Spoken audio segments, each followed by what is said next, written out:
Supreme court ने railway हुकाम की कारकर्दगी नाकिस करार दे दी है। सुप्रीम कोर्ट कराची रजिस्ट्री में कराची सर्कुलर रेलवे की जमीन पर कब्जे से मुतालिक केस की समाअत हुई।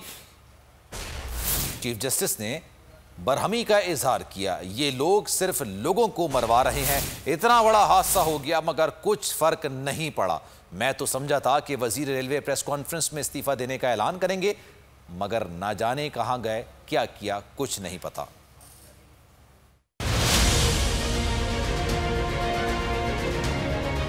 इतना बड़ा हादसा हुआ मगर कुछ फर्क नहीं पड़ा। मैं तो समझा था कि वजीर रेलवे प्रेस कॉन्फ्रेंस में इस्तीफे का ऐलान करेंगे, लेकिन उनका हाल ना जाएंगे न कुछ करेंगे वाला है। सुप्रीम कोर्ट कराची रजिस्ट्री में कराची सर्कुलर रेलवे की जमीन पर कब्जे से मुतालिक केस की समाअत। चीफ जस्टिस पाकिस्तान ने किया बरहमी का इजहार। कहा, ट्रेन का सफर लोगों के लिए खतरनाक बन गया है। ये लोग सिर्फ लोगों को मरवा रहे हैं। हादसे के मुआवजे का ऐलान कर देते हैं। लोगों को मुआवजा नहीं, उनके वालिद वालदा भाई चाहिए। चीफ जस्टिस ने सेक्रेटरी रेलवे पर बरहमी का इजहार करते हुए कहा कि गरीबों की सवारी तबाह हो गई है, सिर्फ गरीब ही को नुकसान हो रहा है, बड़े लोगों को कुछ नहीं हो रहा। काला पुल पर रेलवे अराजी है, इस पर पार्क बनाने का हुक्म दिया, पार्क आज तक नहीं बनाया। चीफ जस्टिस ने अदालत ने काला पुल रेलवे अराजी पर पार्क बनाने के इकदाम का हुक्म दे दिया। अदालत ने कहा कि रेलवे हुक्काम की कारकर्दगी नाकिस है, वजीर आजम इस मामले को खुद देखें। अदालत ने 16 जून को तफसीली रिपोर्ट